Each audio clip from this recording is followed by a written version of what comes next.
Harish, the best academy. Good evening everyone. Welcome to the Harish Academy. This is Pratap. Today we will discuss July 23rd, 2026 current affairs in detail. ఇవాళ మన first topic president Draupadi Murmu గారి European దేశాల పర్యటన. మనం రీసెంట్గా discuss చేసుకున్నాం కదండి. President Draupadi Murmu గారు తొలిసారిగా మాల్డోవా దేశానికి వెళ్ళారు అని చెప్పేసి. ప్రెసిడెంట్ ద్రౌపది ముర్ము గారు 3 దేశాల యూరోపియన్ పర్యటనకు వెళ్ళారు. Moldova country, north Macedonia country, అలానే చివరగా రొమేనియా కంట్రీలో విజిట్ చేయబోతా ఉన్నారు, పర్యటించబోతా ఉన్నారు అని చెప్పేసి. ఇప్పుడు మనం ఆల్రెడీ మాల్డోవా కంట్రీలో ఈమె విజిట్ గురించి డిస్కస్ చేసుకున్నాం. ఇండియాకి మాల్డోవాకి మధ్య కుదిరిన వాణిజ్య ఒప్పందం గురించి కూడా డిస్కస్ చేసుకున్నాం. ఇండియాకి మాల్డోవాకి మధ్య కుదిరిన ఒక ట్రేడ్ కోఆపరేషన్ అగ్రిమెంట్ గురించి కూడా డిస్కస్ చేసుకున్నాం. ఇక ఆఫ్టర్ దట్ మాల్డోవా కంట్రీ తర్వాత అనదర్ యూరోపియన్ కంట్రీ, మరొక యూరోపియన్ దేశమైన నార్త్ మెసిడోనియా కంట్రీని విజిట్ చేశారు. ఉత్తర మెసిడోనియా దేశంలో పర్యటించారు. మరి అక్కడ హైలైట్స్ మనం తెలుసుకోవాలి అండి. సో ఇక్కడ మనం ఫస్ట్ హైలైట్ ఏంటి అంటే, ఉత్తర మెసిడోనియాలో మహాత్మా గాంధీ విగ్రహాన్ని ఆవిష్కరించిన భారత రాష్ట్రపతి. నార్త్ మెసిడోనియా కంట్రీలో ప్రెసిడెంట్ ద్రౌపది ముర్ము గారు మహాత్మా గాంధీ స్టాచ్యూని అన్వీల్ చేశారు. మహాత్మా గాంధీ స్టాచ్యూని అన్వీల్ చేశారు. అన్వీల్ అంటే లాంచ్ చేశారు, ఆవిష్కరించారు. మరి ఇక్కడ బస్ట్ ఆఫ్ మహాత్మా గాంధీ అంటే, ఇక్కడ మీరు చూస్తే బస్ట్ ఆఫ్ మహాత్మా గాంధీ అంటే ఫుల్ విగ్రహం కాదు, జస్ట్ ఛాతీ వరకు ఉండే ఒక అర్ధకాయ విగ్రహం అని చెప్పవచ్చు. ఈ యొక్క మహాత్మా గాంధీ విగ్రహాన్ని ఆవిష్కరించారు. మరి మనం డిస్కస్ చేసుకున్నాం, నార్త్ మెసిడోనియా కంట్రీ అనేది కూడా యూరోపియన్ కంట్రీ. దీని క్యాపిటల్ స్కోప్ జే అనే ఒక సిటీ. క్యాపిటల్ వచ్చేసి స్కోప్ జే అనే ఒక సిటీ అని చెప్పేసి తెలుసుకున్నాం. మరి ఇక ప్రాముఖ్యత ఏంటి, ఈ కంట్రీకి వెళ్ళారు కదా, ప్రాముఖ్యత ఏంటి మనం డిస్కస్ చేసుకున్నాం. మాల్డోవా కంట్రీకి వెళ్ళిన మొట్టమొదటి రాష్ట్రపతి అంటే ద్రౌపది ముర్ము గారు.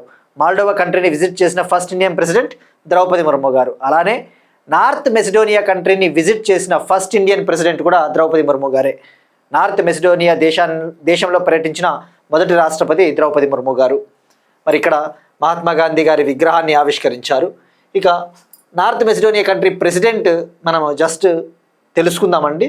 ఎగ్జామ్ పాయింట్ ఆఫ్ వ్యూ మనకు అవసరం ఉండదు, కానీ జస్ట్ మనం తెలుసుకోవడంలో తప్పలేదు.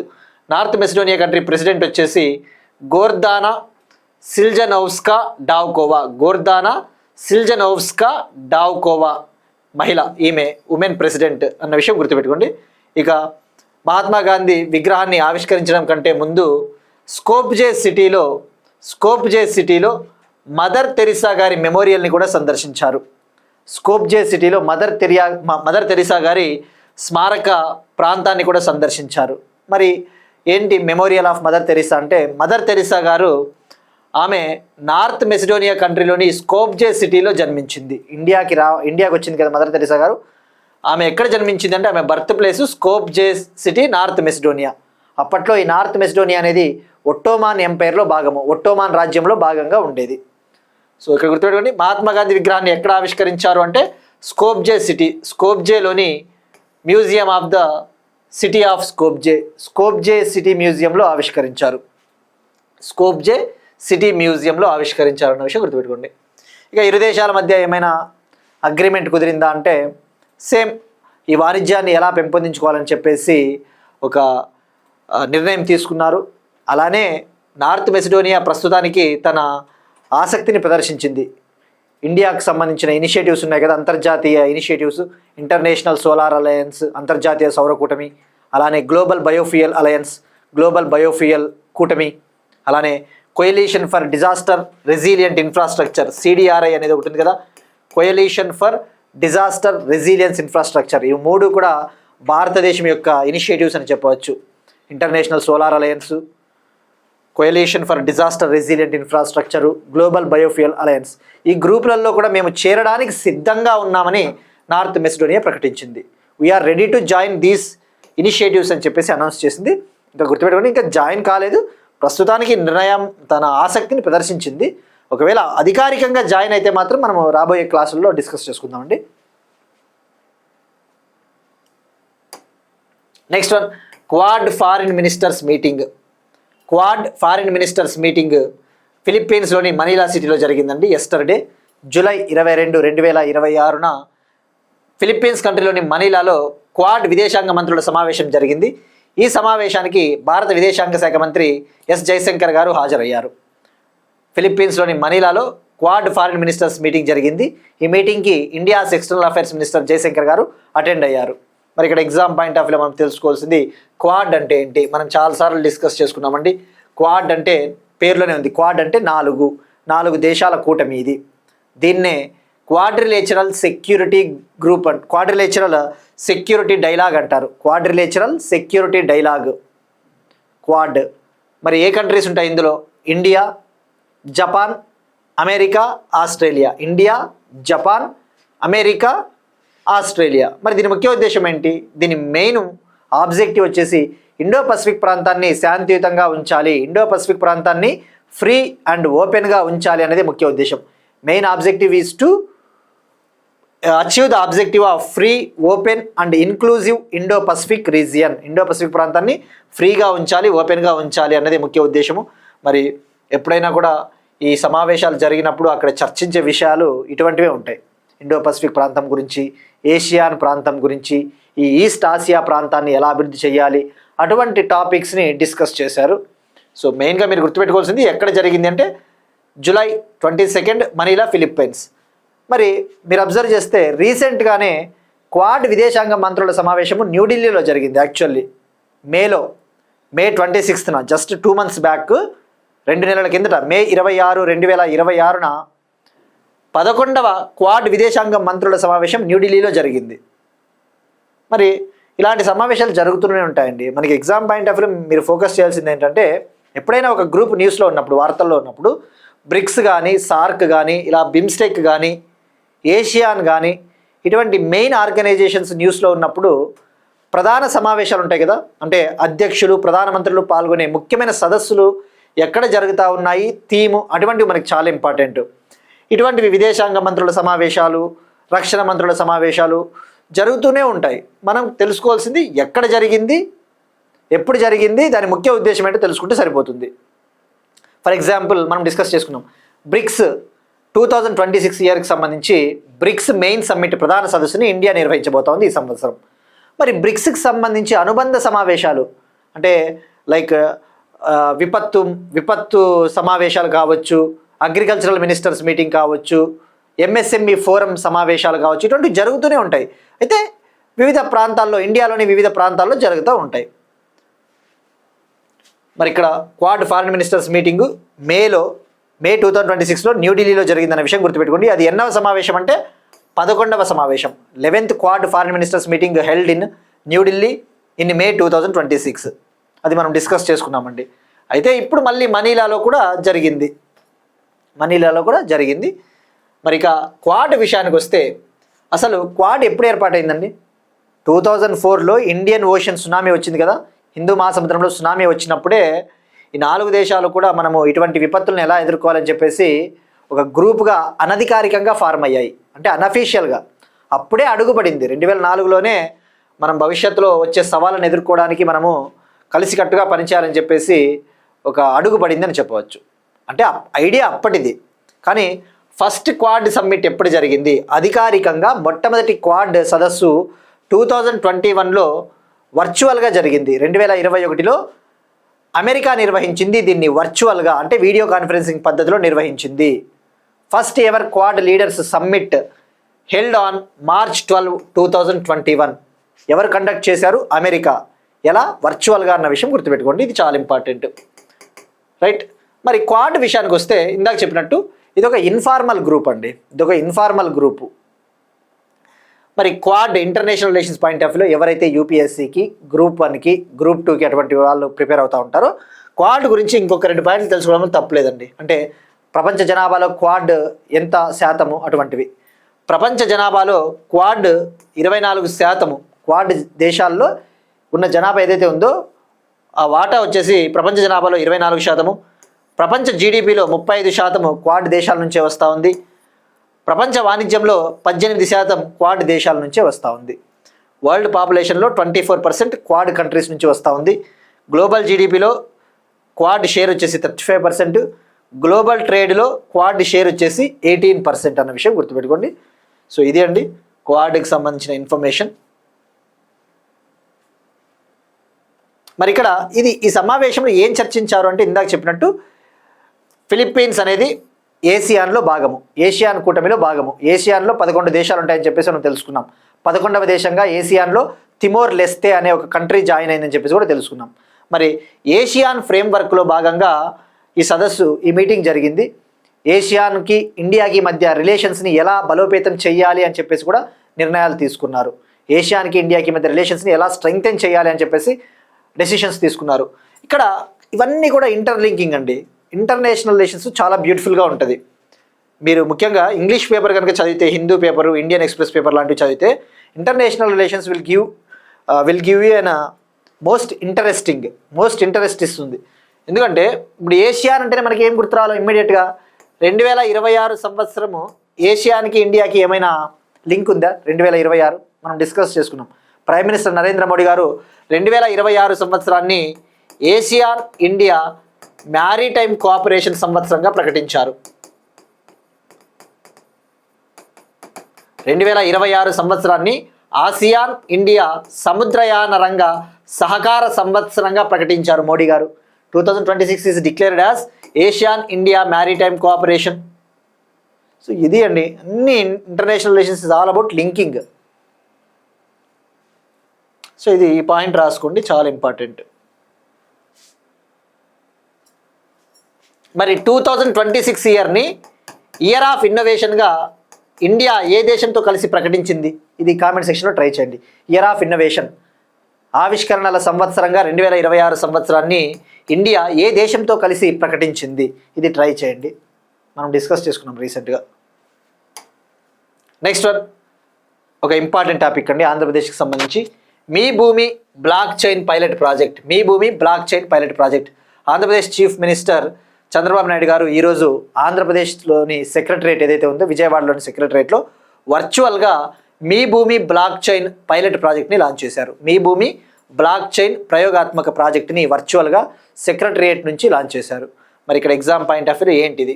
మీ భూమి పేరులోనే ఉంది, అంటే ల్యాండ్కి సంబంధించిన ఒక ప్రాజెక్టు. బ్లాక్ చైన్, ల్యాండ్ రికార్డ్స్లలో బ్లాక్ చైన్ టెక్నాలజీని ఉపయోగించడానికి ఉద్దేశించబడిన ఒక ప్రాజెక్టు.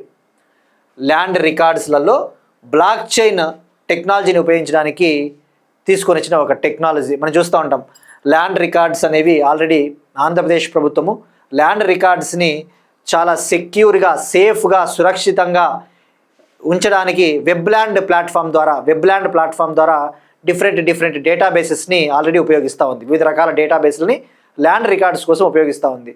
బట్ ఈ డిఫరెంట్ డేటాబేస్ల వల్ల, వివిధ రకాల డేటాబేస్ల వల్ల డేటా మిస్ మ్యాచ్ అనేది వస్తుంది. డేటా అనేది మిస్ మ్యాచ్ అవుతుంది, కొన్ని సమస్యలు తలెత్తుతాయి.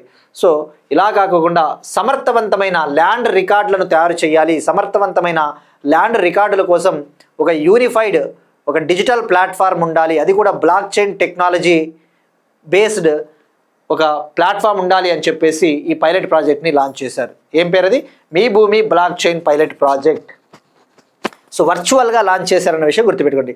వీడియో రిమోట్ సహాయంతో ప్రారంభించారన్న విషయం గుర్తుపెట్టుకోండి.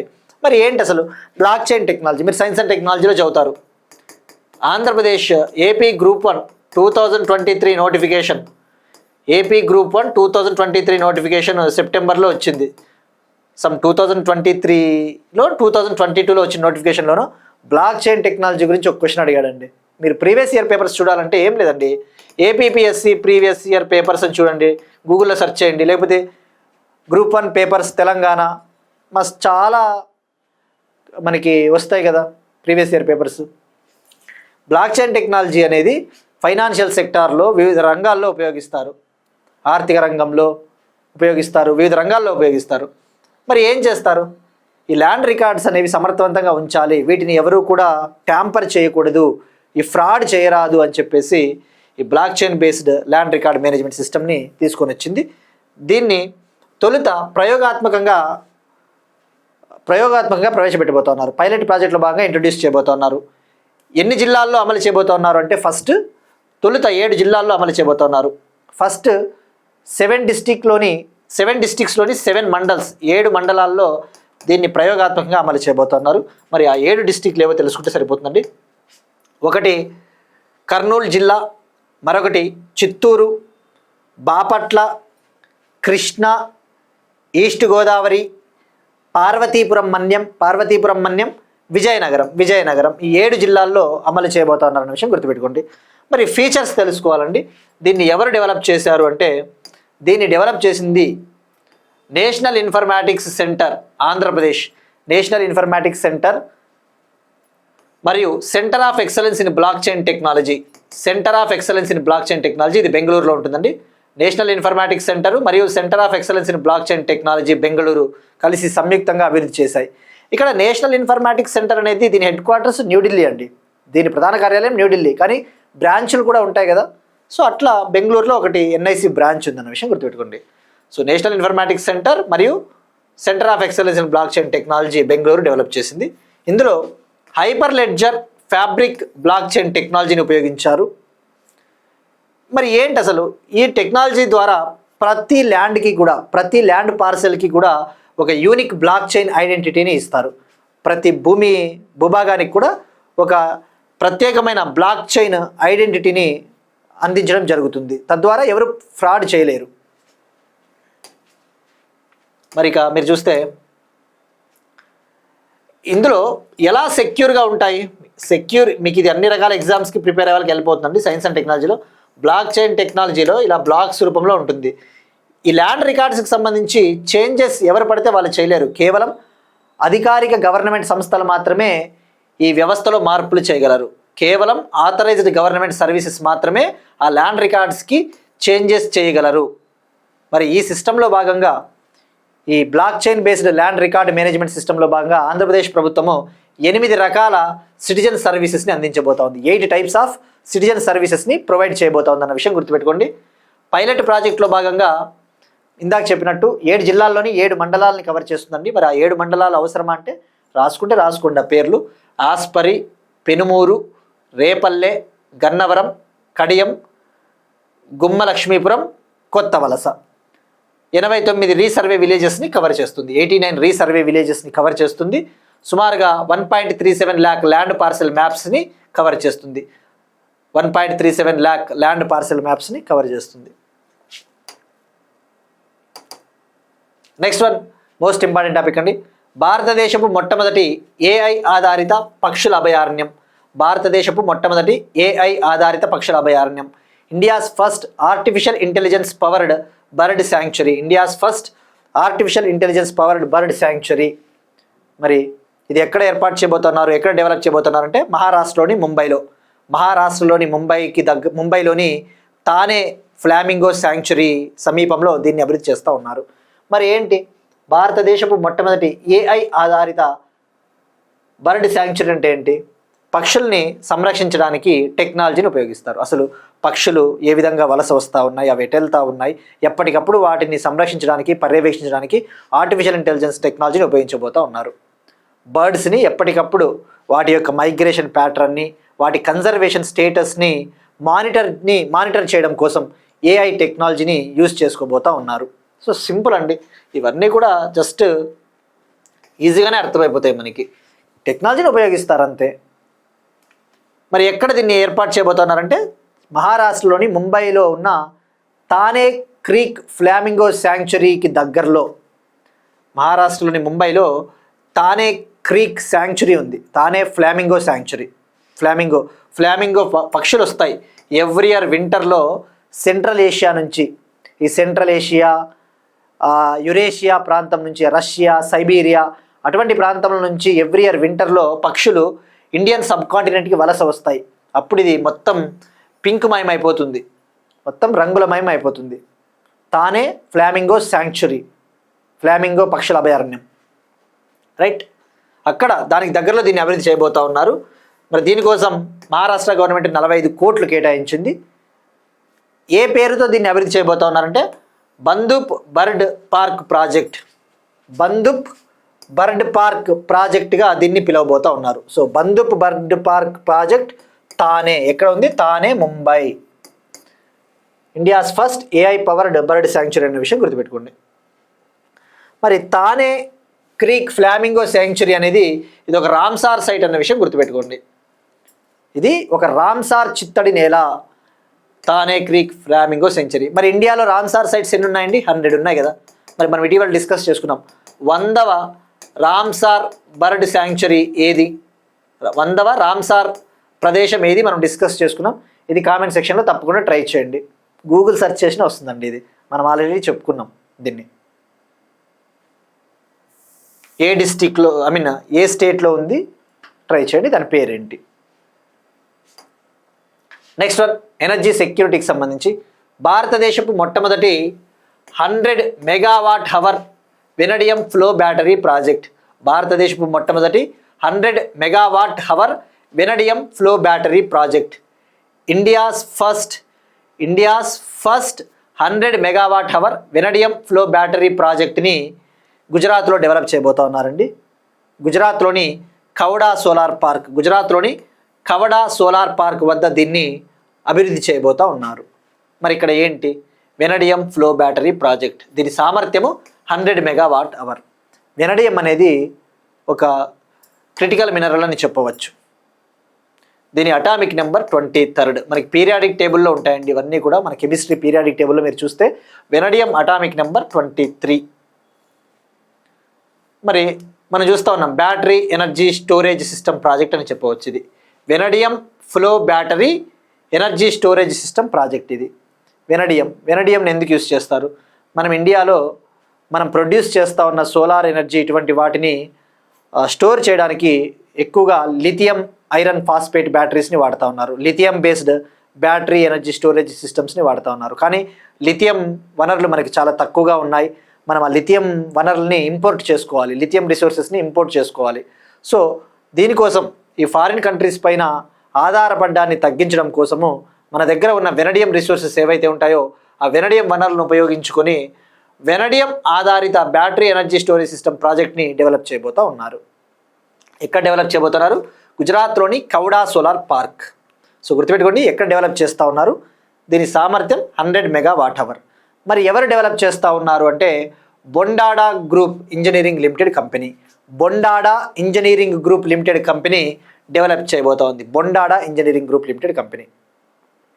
మరి కాంట్రాక్ట్ ఎవరు ఇచ్చారు? దీన్ని డెవలప్ చేయడానికి కాంట్రాక్ట్ ఎవరు ఇచ్చారు అంటే NTPC renewable energy limited company. NTPC renewable energy limited company దీనికి కాంట్రాక్ట్ ఇవ్వడం జరిగిందండి. సో ఎవరు డెవలప్ చేస్తూ ఉన్నారంటే Bondada group engineering limited company. మరి టెక్నికల్ పార్ట్నర్ కూడా ఉన్నారు ఈ ప్రాజెక్ట్కి. ఒక టెక్నికల్ పార్ట్నర్ అంటే అవసరమైన సాంకేతిక సహాయాన్ని అందించడానికి డెలక్ట్రిక్ అనే ఒక కంపెనీ ముందుకు వచ్చింది. డెలక్ట్రిక్ అనే కంపెనీ టెక్నాలజీ పార్ట్నర్గా పనిచేస్తుంది ఈ ప్రాజెక్ట్కి. సో గుర్తుపెట్టుకోండి, ఇది భారతదేశపు India's first utility scale non lithium based energy storage project. Non lithium ఇది. సో ఇది ఎంటైర్గా ఇండియాలోనే డిజైన్ చేశారు. దీన్ని ఇండియాలోనే తయారు చేశారు ఈ ప్రాజెక్ట్ని. నెక్స్ట్ వన్ కల్చర్కి సంబంధించి సాంప్రదాయ కార్చీ పూజను ప్రారంభించిన Tripura chief minister Manik Saha. Different స్టేట్లలో ఫెస్టివల్స్ జరుగుతూ ఉంటాయి కదండి. త్రిపుర చీఫ్ మినిస్టర్ మాణిక్ సాహా గారు కర్చీ పూజ అనే ఒక ఫెస్టివల్ని ప్రారంభించారండి. ఈ ఫెస్టివల్ 1 వీక్ పాటు కొనసాగుతుంది త్రిపురలోని కొన్ని ట్రైబల్ పీపుల్ ఈ యొక్క ఫెస్టివల్ని సెలబ్రేట్ చేసుకుంటారు. అందరూ మొత్తం త్రిపురలో ఉన్న ప్రజలందరూ కూడా ఈ యొక్క ఫెస్టివల్లో పాల్గొంటారండి. అంటే కామ్యూనల్ హార్మోనీ, బ్రదర్హుడ్ నేచర్. సో ఈ ఫెస్టివల్ ఎప్పుడు స్టార్ట్ అయిందంటే 22 జూలై నిన్న స్టార్ట్ అయింది. 28 జూలై వరకు కొనసాగుతుంది. 7 రోజుల పాటు. గుర్తుపెట్టుకోండి, week long festival every year జరుగుతుంది. ఈ ఫెస్టివల్ ప్రతి సంవత్సరం కూడా జరుగుతుంది. మరి ఈ ఫెస్టివల్ ముఖ్య ఉద్దేశం ఏంటి అంటే ఈ యొక్క పండుగలో భాగంగా చతుర్దశ దేవతలను పూజిస్తారు. ఈ ఫెస్టివల్ ఎక్కడ ప్రారంభమైందంటే అగర్తల త్రిపుర. మరి ఏ టెంపుల్ వద్ద ప్రారంభమైందంటే హిస్టారిక్ చతుర్దశ దేవత టెంపుల్ వద్ద ప్రారంభమైంది. చతుర్దశ టెంపుల్ అంటే 14 గాడ్స్, 14 దేవతలు ఉంటారు అక్కడ. ఆ 14 దేవతల్ని పూజిస్తారు. అలానే ఎర్త్ గాడెస్ భూతల్లిని కూడా వీళ్ళు పూజిస్తారు అనమాట. సో సింపుల్గా గుర్తుపెట్టుకోండి, ఆ ఫెస్టివల్ ఏ స్టేటు ఏ దేవతల్ని పూజిస్తారు. మరి ఇటువంటి ఫెస్టివల్స్ విషయానికి వస్తే ఇలాంటి ముఖ్యంగా నార్త్ ఈస్ట్ రాష్ట్రాల్లో కొన్ని రకాల ఫెస్టివల్స్ జరుగుతూ ఉంటాయి. ఫర్ ఎగ్జాంపుల్ అంబుబాచి అనే ఒక ఫెస్టివల్, అంబుబాచి మేళా అనే ఒక ఫెస్టివల్, అంబుబాచి మేళా అనే ఒక ఫెస్టివల్ అస్సాంలో ఎవ్రీ ఇయర్ మాన్సూన్ టైంలో జరుగుతుంది. వర్షాకాలంలో ముఖ్యంగా జూన్ ఆ సమయంలో ఎవ్రీ ఇయర్ అస్సాంలో జరుగుతుంది. అస్సాంలోని గువాహతిలో ఉన్న కామాఖ్య టెంపుల్ ఉంటుంది కదా, కామాఖ్య దేవి ఆలయంలో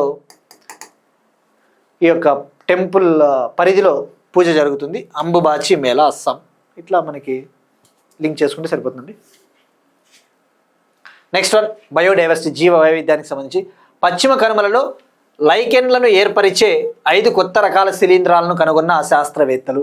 పశ్చిమ కనుమలలో లైకెన్లను ఏర్పరిచే 5 కొత్త రకాల శిలీంధ్రాలను కనుగొన్న శాస్త్రవేత్తలు. వెస్టర్న్ ఘాట్స్లో లిచెన్ ఫార్మింగ్ ఫంగస్ స్పీషీస్ని కనుగొన్నారు సైంటిస్టులు. వెస్టర్న్ ఘాట్స్లో లిచెన్ ఫార్మింగ్, లిచెన్స్ని ఫార్మ్ చేసే న్యూ ఫంగస్ స్పీషీస్ని డిస్కవర్ చేశారు సైంటిస్టులు. మరి ఎవరు, ఏ శాస్త్రవేత్తలు కనుగొన్నారంటే అగార్కర్ రీసెర్చ్ ఇన్స్టిట్యూట్, మహారాష్ట్రలోని పూణేలో ఉన్న అగార్కర్ రీసెర్చ్ ఇన్స్టిట్యూట్ సైంటిస్టులు కనుగొన్నారు. ఎవరు కనుగొన్నారంటే అగార్కర్ రీసెర్చ్ ఇన్స్టిట్యూట్, పూణే. మరి ఇక్కడ శిలీంధ్రాలు అంటే ఫంగస్, లిచెన్స్ అంటే ఏంటివి, లైకెన్లు అంటే లిచెన్స్ అంటే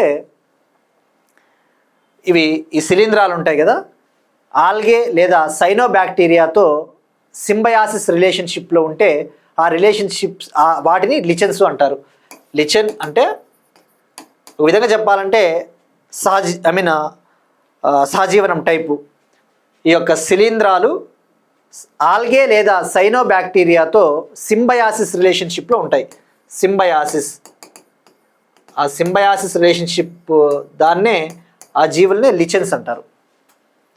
మరి మనం జస్ట్ తెలుసుకోవాల్సింది ఎవరు కనుగొన్నారు, ఎక్కడ కనుగొన్నారు సరిపోతుందండి, వాటి పేర్లు. వెస్టర్న్ ఘాట్స్. మరి 5 కొత్త రకాల శిలీంధ్రాలు ఏ జాతికి చెందినవి అంటే అలోగ్రపా అనే ఒక జీనస్కు చెందినవి.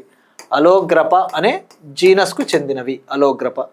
మరి 5 పేర్లు అవసరమా అంటే చెప్పలేమండి, గుర్తుపెట్టుకోండి. నంబర్ ఆఫ్ రివిజన్స్ చేస్తే గుర్తుంటాయి. ఒకటి వచ్చేసి అలోగ్రాఫా కేరళెన్సిస్, అంటే కేరళ పేరు పెట్టారు, అంటే కేరళలోని వెస్టర్న్ ఘాట్స్ అక్కడ వీటిని కనుగొన్నారని అర్థము. అలోగ్రాఫా కేరళెన్సిస్. మరొకటి అలోగ్రాఫా నాయకాయే. నాయకాయే అంటే ఇండియన్ సైంటిస్ట్ సంజీవ్ నాయక గారి పేరు పెట్టడం జరిగింది. అలానే అలోగ్రాఫా పారా కాన్స్వాంగినియా. మరొకటి అలోగ్రాఫా పర్సిస్టిన్ స్పేర్సా.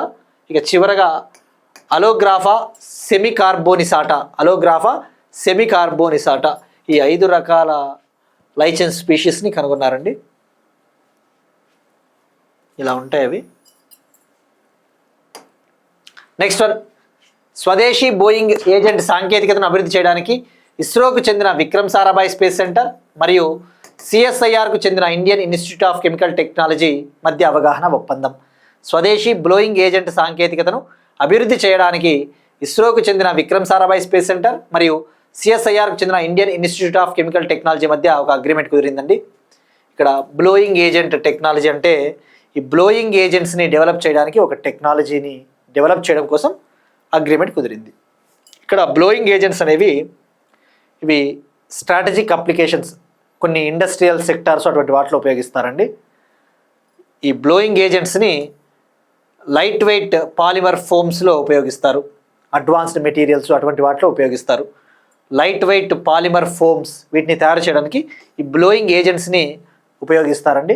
మరి ఆ బ్లోయింగ్ ఏజెంట్స్ని డెవలప్ చేయడానికి ఒక టెక్నాలజీ అవసరం కదా, ఆ టెక్నాలజీని డెవలప్ చేయడానికే విఎస్ఎస్సి మరియు సిఎస్ఐఆర్ ఐఐసిటి మధ్య అగ్రిమెంట్ కుదిరింది. సో ఇది స్వదేశీయంగా వీటిని అభివృద్ధి చేయబోతూ ఉన్నారండి, ఇండిజినియస్గా డెవలప్ చేయబోతూ ఉన్నారు. మరి ఇక్కడ సింపుల్గా మనం తెలుసుకోవాల్సింది, ఇటువంటి అగ్రిమెంట్స్ కుదిరినప్పుడు ఆ సంస్థలు హెడ్ క్వార్టర్స్ అటువంటి తెలుసుకుంటే సరిపోతుందండి. విక్రమ్ సారాభాయ్ స్పేస్ సెంటర్ ఎక్కడ ఉంది? కేరళలోని తిరువనంతపురం. ఇది ఇస్రోకు చెందిన ఒక సెంటర్. మీరు సైన్స్ అండ్ టెక్నాలజీలో చదువుతారండి ISRO centres. Vikram Sarabhai space centre ఏం చేస్తుంది? లాంచింగ్ వెహికల్ టెక్నాలజీని డెవలప్ చేస్తుంది. మనకి ఈ రాకెట్స్ని డెవలప్ చేస్తాం కదా, రాకెట్స్ని డెవలప్ చేయడానికి అవసరమైన టెక్నాలజీని విక్రమ్ సారాభాయ్ స్పేస్ సెంటర్ తయారు చేస్తుంది. ఇక IICT, Indian institute of chemical technology, Hyderabad, Telangana headquarters. CSIR అంటే council of scientific and industrial research, headquarters New Delhi. మరి సిఎస్ఐఆర్ ఎప్పుడు ఏర్పాటైందండి? 1942లో. సిఎస్ఐఆర్కి ప్రెసిడెంట్గా ఎవరు ఉంటారు? చైర్మన్గా ప్రైమ్ మినిస్టర్ ఉంటారు. దీనికి head chairman or president, prime minister. కానీ సిఎస్ఐఆర్కి ఒక డైరెక్టర్ జనరల్ కూడా ఉంటారు. ఆ డైరెక్టర్ జనరల్ వచ్చేసి ప్రస్తుతం ఒక మహిళ ఉన్నారు, ఆమె పేరే ఎన్ కలై సెల్వి. సిఎస్ఐఆర్కి డైరెక్టర్ జనరల్గా ఒక ఉమెన్ ఉన్నారు, ఆమె పేరే కలై సెల్వి, ఎన్ కలై సెల్వి. సిఎస్ఐఆర్ని ఏర్పాటు చేసిన పర్సన్ ఎవరండి? మెయిన్గా శాంతి స్వరూప్ భట్నాగర్ గారు, Indian famous scientist, father of Indian ల్యాబొరేటరీస్గా ఆయన పిలుస్తారు. ఫాదర్ ఆఫ్ ఇండియన్ ల్యాబొరేటరీస్, భారతదేశ ఈ యొక్క ప్రయోగశాలల పితామహుడిగా శాంతి స్వరూప్ భట్నాగర్ గారిని పిలుస్తారు. ఆయన కీలక పాత్ర పోషించాడు. ఆయన పేరిట ఒక అవార్డు కూడా ఉంది కదండి, Shanti Swarup Bhatnagar prize. Next one, appointments. NITI Aayog కొత్త సీఈఓగా అనురాగ్ జైన్. నీతి ఆయోగ్కి న్యూ సీఈఓగా అనురాగ్ జైన్ గారిని గవర్నమెంట్ ఆఫ్ ఇండియా నియమించింది, అపాయింట్ చేసింది. నీతి ఆయోగ్ లెక్కలేని సార్లు డిస్కస్ చేసుకున్నామండి. National institution for transforming India, NITI Aayog, January 1, 2015 ఏర్పాటైంది. యూనియన్ క్యాబినెట్ ఒక రెజల్యూషన్ ద్వారా ఏర్పాటు చేసింది. దీన్ని ఒక ఎగ్జిక్యూటివ్ తీర్మానం ద్వారా దీన్ని ఏర్పాటు చేసింది. ఇది చట్టబద్ధమైన సంస్థ కాదు, స్టాచ్యుటరీ బాడీ కాదు, అట్లని చెప్పి కాన్స్టిట్యూషనల్ బాడీ కూడా కాదు, రాజ్యాంగబద్ధ సంస్థ కూడా కాదు. ఇది ఒక ఎగ్జిక్యూటివ్ రెజల్యూషన్ ద్వారా దీన్ని ఏర్పాటు చేశారు. మరి నీతి ఆయోగ్ యాక్చువల్లీ ప్లానింగ్ కమిషన్ స్థానంలో వచ్చింది, ప్రణాళికా సంఘం స్థానంలో దీన్ని తీసుకొని వచ్చారు.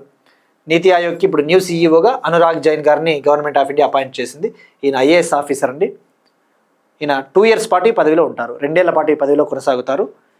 1989 బ్యాచ్కి చెందిన ఐఏఎస్ ఆఫీసర్ ఈయన. మధ్యప్రదేశ్ క్యాడర్, 1989 బ్యాచ్కి చెందిన ఐఏఎస్ ఆఫీసర్. ప్రజెంట్ ఈయన మధ్యప్రదేశ్ గవర్నమెంట్కి చీఫ్ సెక్రటరీగా ఉన్నారు. ప్రస్తుతం మధ్యప్రదేశ్ గవర్నమెంట్కి ప్రధాన కార్యదర్శిగా ఉన్నారు. మరి మొన్నటి వరకు ఎవరున్నారు నీతి ఆయోగ్కి సీఈఓగా? నిధి చిబ్బర్ గారు. నిధి చిబ్బర్ అనే ఒక మహిళ అదనపు బాధ్యతలు స్వీకరించారు. యాక్చువల్లీ నీతి ఆయోగ్కి సీఈఓగా బీవీఆర్ సుబ్రహ్మణ్యం గారు ఉన్నారు. ఆయన రిటైర్ అయిన తర్వాత తాత్కాలికంగా ఆ బాధ్యతల్ని నిధి చిబ్బర్ అనే ఒక సీనియర్ ఐఏఎస్ ఉమెన్ ఆఫీసర్కి కేటాయించారు. ఆమె తాత్కాలికంగా ఆ పదవిని చేపట్టింది. ఇప్పుడు న్యూ సీఈఓగా అనురాగ్ జైన్ గారు వచ్చారు. మరి నీతి ఆయోగ్కి చైర్మన్గా ఎవరు ఉంటారు? మెయిన్గా ప్రెసిడెంట్. నీతి ఆయోగ్కి ప్రెసిడెంట్ వచ్చేసి ప్రైమ్ మినిస్టర్ నరేంద్ర మోడీ గారు. వైస్ ప్రెసిడెంట్ ఎవరున్నారు? నీతి ఆయోగ్ వైస్ ప్రెసిడెంట్. కామెంట్ సెక్షన్లో ఇది ట్రై చేయండి, మనం చాలాసార్లు డిస్కస్ చేసుకున్నాం. నీతి ఆయోగ్కి వైస్ ప్రెసిడెంట్ నేను చెప్పేస్తాను, మీరు చెప్పొచ్చు కానీ ఇది ట్రై చేయండి. నీతి ఆయోగ్కి వైస్ ప్రెసిడెంట్ ఎవరున్నారు?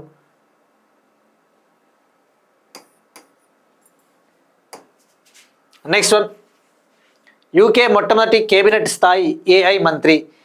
యూకే కంట్రీకి మొట్టమొదటి కేబినెట్ స్థాయి ఏఐ మంత్రి. యూకేకి న్యూ ప్రైమ్ మినిస్టర్గా ఇటీవలనే ఆండీ బర్న్హామ్ పదవి బాధ్యతలు చేపట్టారని చెప్పేసి తెలుసుకున్నాం. లేబర్ పార్టీకి చెందిన ఆండీ బర్న్హామ్ యూకేకి ప్రైమ్ మినిస్టర్గా బాధ్యతలు చేపట్టారు. గత 10 ఏళ్లలో యూకేకి ప్రధానమంత్రిగా ఎన్నిక కాబడ్డ 7వ వ్యక్తి ఆండీ బర్న్హామ్ గారు. లాస్ట్ 10 yearsలో యూకేకి 7th ప్రైమ్ మినిస్టర్గా బాధ్యతలు చేపట్టారు ఆండీ బర్న్హామ్. మరి ఇప్పుడు ఆయన గవర్నమెంట్లో ఒక కేబినెట్ స్థాయి ఏఐ మినిస్టర్ని నియమించారు, కేబినెట్ స్థాయి కల్పించారు. AI minister, artificial intelligence minister. ఆయన పేరు వచ్చేసి కనిష్క నారాయణ్. ఈయన భారతీయ మూలాలున్న వ్యక్తి. ఈయన పుట్టింది బీహార్లోని ముజఫర్ నగర్ ప్రాంతంలో. అయితే ఈయనకి 12 ఏళ్ల వయసు ఉన్నప్పుడే యూకే కంట్రీకి ఫ్యామిలీతో వెళ్ళిపోయాడు. So Indian origin person Kanishka Narayan becomes UK's first cabinet level AI minister. ఈయన యాక్చువల్లీ కీర్ స్టార్మర్ గవర్నమెంట్లోనే ఏఐ మంత్రిగా పనిచేశారు. అయితే ఇప్పుడు పూర్తి స్థాయిలో కేబినెట్ స్థాయి ఇవ్వడం జరిగిందనమాట. So UK's first cabinet level AI minister Kanishka Narayan. ఈయన బీహార్లో పుట్టాడన్న విషయం గుర్తుపెట్టుకోండి. ఇక ఇవాళ క్వశ్చన్ మనం డిస్కస్ చేసుకున్న topic India's first dengue vaccine మనం డిస్కస్ చేసుకున్నాం కదా, దాని పేరేంటి, ఎవరు డెవలప్ చేశారు, ట్రై చేయండి. ఇక ఫీఫా వరల్డ్ కప్ 2026 గురించి అండి మనం అడిగాం క్వశ్చన్ నిన్న. FIFA world cup 2026 football world cup ఈ సంవత్సరం జరిగినది ఎన్నవ ఎడిషన్ అంటే 23rd ఎడిషన్, 23వ ఎడిషన్. మరి విన్నర్ ఎవరు? Spain country. ఫైనల్లో అర్జెంటీనాని 1-0 గోల్స్ తేడాతో ఓడించింది. మరి ఇక్కడ మనం ఎగ్జామ్ పాయింట్ ఆఫ్ ఇంకొక పాయింట్ తెలుసుకోవాలండి. ఫైనల్ మ్యాచ్ ఎక్కడ జరిగింది, ఏ కంట్రీలో జరిగింది, ఏ స్టేడియంలో జరిగిందో కూడా తెలుసుకోవాలి. ఫైనల్ మ్యాచ్ అమెరికాలోని న్యూయార్క్లోని న్యూ జెర్సీ స్టేడియంలో జరిగింది. అమెరికాలోని న్యూయార్క్లోని న్యూ జెర్సీ స్టేడియంలో ఫైనల్ మ్యాచ్ జరిగింది. మరి ఆ స్టేడియంనే మెట్ లైఫ్ స్టేడియంగా కూడా పిలుస్తారు. ఆ స్టేడియంకు ఉన్న మరొక పేరు మెట్ లైఫ్ స్టేడియం లేదా New York new Jersey stadium. Final అక్కడ జరిగింది. మరి ఈ ఫీఫా ఫుట్బాల్ వరల్డ్ కప్లో అత్యధిక గోల్స్ చేసిన ప్లేయర్ ఎవరు? ఫ్రాన్స్కు చెందిన కిలియన్ ఎంబాపే. 26 వరల్డ్ కప్లో ఫ్రాన్స్కు చెందిన కిలియన్ ఎంబాపే 10 గోల్స్ చేశాడు.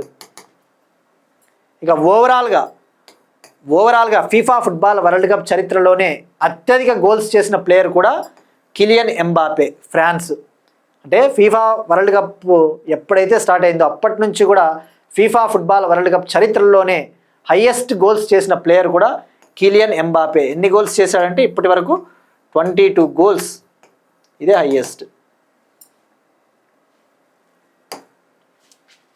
ఇవి ఇవాళ కరెంట్ అఫైర్స్ అండి. మనం ఒకసారి క్విక్గా రీక్యాప్ చూద్దాం.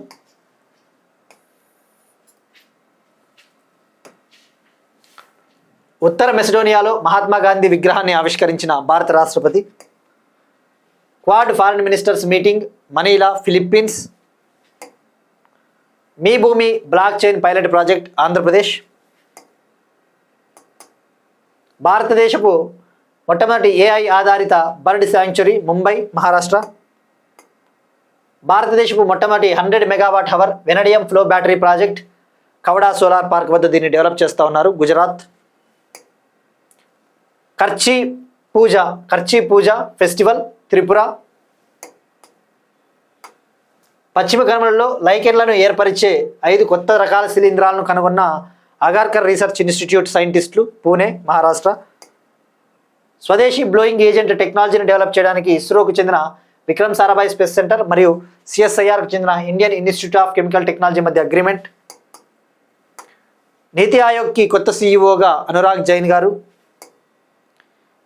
UK మొట్టమొదటి కేబినెట్ స్థాయి ఆర్టిఫిషియల్ ఇంటెలిజెన్స్ మంత్రి కనిష్క నారాయణ్ గారు, భారతీయ మూలాలున్న వ్యక్తి. That's it. These are today's current affairs. Will meet you again tomorrow and thank you everyone.